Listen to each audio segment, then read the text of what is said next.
Stephen A., Desmond Bain. Let's start with Stephen A. Stephen A. was playing, what was he playing? Solitaire at the finals. The camera caught him. He's been getting dragged ever since. And I don't know where I stand on this. This is what I say. You're supposed to be professional. You're paid to watch the game. You're paid handsomely to watch the game. You should watch the game. However, anybody who's ever worked in media knows that there's moments where you're completely locked in and there's moments where you're not. If people want to criticize him for playing solitaire, fine, whatever. But I don't want people to believe that he's doing something that's so far out of the realm of normal that we start to think that he's somehow a bad broadcaster and everybody else is a good broadcaster. I don't know any broadcaster who doesn't do that. I know people, we're watching breaking news on elections, we're watching breaking news on a bombing, a school shooting, whatever. People be on Instagram, TikTok, all those things. I'm talking about at CNN, at Fox, at MSNBC, playing, texting people, whatever, not paying attention to the breaking development. And also, finally, there's a way, it's like when you have kids, and you can watch your kids and do something else at the exact same time. Mm-hmm. If Stephen A. Smith has been covering basketball for 40 years, you know what I mean? And he's been a Temple, Sixers, NBA, all that. I guarantee you he can go flip with them cards and watch a basketball game at the same time. It's like when your girl talking to you and when you babe, I'm joking. There's only one problem with that. That would leave people to guesstimate or assume whether or not Stephen A. can play solitaire and watch the game at the same time. Right.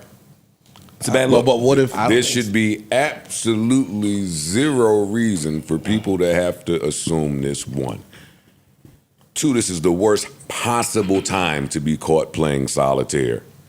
There's already a lot of talk. No, it's not. It is. No, the worst would be the week before you sign that $100 million contract. Facts. Week after you're good. The second worst time. And that was my third point. But now, a lot of the criticism that the finals or the NBA is receiving, people are waking up. That's good. People are waking up and saying, yo, it's not just the product and how they roll that out. It's also with their licensed brand partners and how those people speak about the game. A lot of people are seeing that these people don't even watch the games.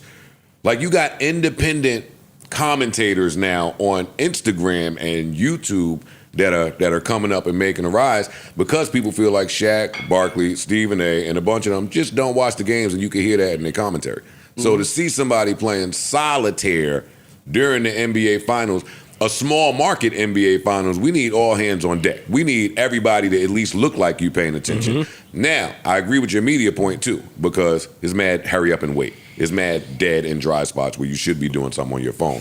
That's not accounting for secondary media, which is just niggas with phones. Yeah. Mm-hmm. That's just fans that are gonna record you and put some shit out. Yeah. If the podcasters and rappers and entertainers got to deal with it, he got to deal with it also. Mm-hmm. Lastly, to your point, you just signed a contract for over $100 million is being reported. You just signed another serious contract for X amount of dollars, pays you $25 million annually. The suits are looking a lot cleaner.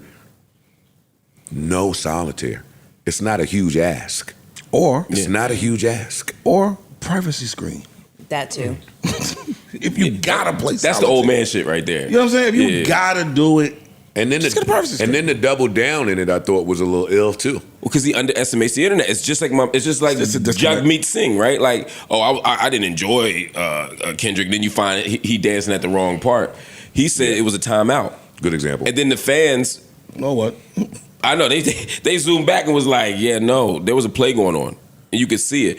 And I mean, he had to say something. Actually, he didn't have to say anything. What he should have just said was, I apologize for it. You know what I mean? I was fully locked into the game, but I apologize for appearing unprofessional. The day before that or the day after that, him and Jay Will got into it because he got on there and said, the topic was, on First Take, if Greek Freak doesn't win another championship, he's an underachiever. And Jay Will was highly offended.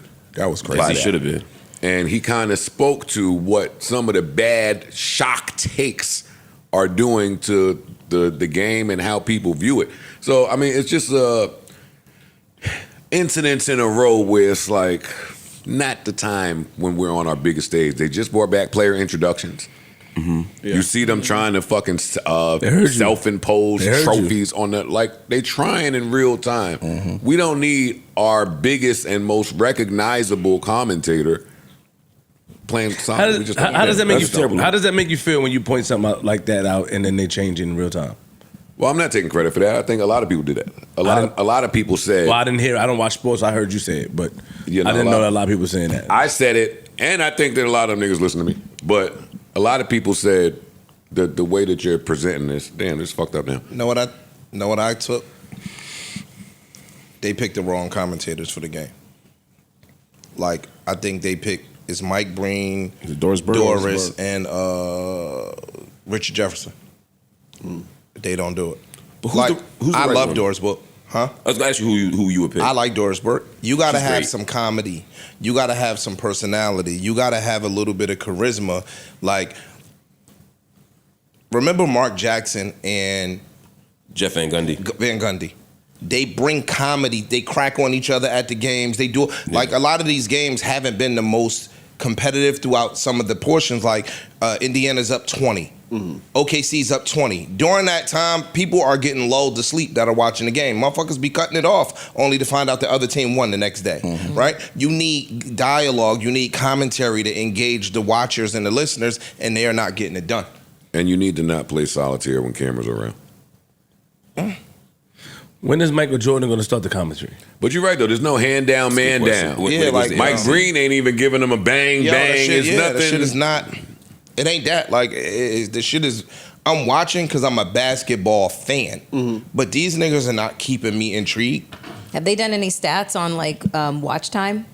Or Yeah. not watch time, like Yeah. in terms of like the Whatchamacallit? percentage Adam- and stats. It's super Adam down. Silver just talked about Honestly, it. I think it's the that's lowest we've like seen. least in- watched finals in in decades. I mean, it's bad, and I mean, I agree that the announcing will help, but ultimately, if the players aren't there, people are. I mean, I'm WNBA, same thing. I literally bought the WNBA package last Tuesday, I think, to watch Candace, nigga. Atlanta play Indiana. To watch Caitlin. To watch Caitlin, yeah, to watch Indiana play Atlanta. And after spending my money, signing and doing all that shit, the moment I saw Caitlin wasn't there, She was hurt. she was hurt, and the game wasn't competitive. If it was competitive, I would have kept watching. The game wasn't competitive. I turned it off. And it ultimately, if the players aren't there and the game's not competitive, it's a terrible mix. I don't think any announcer, I don't think Stephen A, whatever, nothing can fix that. You know what I mean? I think that the NBA had a terrible bout of luck this year. You know, if you think about all the NBA finals in the '90s, Ain't no rivalry here. Bro, Ain't no real, There's no superstar, no rivalry, and no big market. Outside of the Halliburton story of all the players rating him overrated and now him making it this far, there's no story to this finals really. Right. There's nothing. You said you watch it because you're a basketball fan. I think those are the only people that are really watching this finals right now are just the diehard, just fans of the sport. Neutral Budden.